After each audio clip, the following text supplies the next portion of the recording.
ओडिशा रे परित्यक्ता इटाली रे पालित हाँ दर्शक बंधु आमे कहूछु एमिति एक कथा जहा सुनिले आपण आश्चर्य होइछिबे। माँ द्वारा परित्यक्ता शिशुकन्या बयस मात्र 2 वर्ष। हृदपिंड रे छिद्र थिबारु केही पोष्य संतान भाबे ग्रहण करिबाकू मंगु नथिले, किंतु विधिर विधान एमिति हेला सात दरिया पारिरु कटक आसी ए निष्पाप शिशुको कोळैछंती इटालीर दंपति। कटक वसुंधरारू इटाली को यात्रा करिछि कुनी झियटी। समस्त कागजपत्र और आईनगत पदक्षेप संपूर्ण हेला परे जिलापाल दत्तात्रेय भाऊसाहेब सिंधे आज इटालीर दंपति को हस्तांतर करिछंती। 2 वर्ष पूर्व शिशुकन्याटी वसुंधरा को आसीथिला।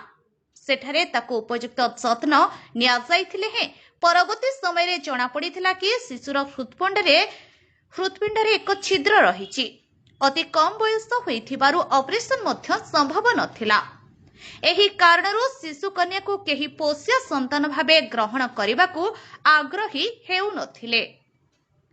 सेंट्रल एडॉप्शन रेगुलेशन अथॉरिटी माध्यमरे विदेश रे थिबा दंपति सह जोगाजोग करा साइथिला।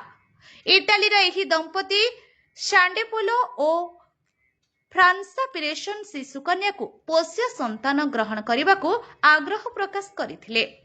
पत्नी फ्रांसा शिक्षा विभाग रे प्रोफेसर थिबा बेले स्वामी सानेड्रो सोशल डिविजन ऑफिसर भाबे कार्यरत अछंती।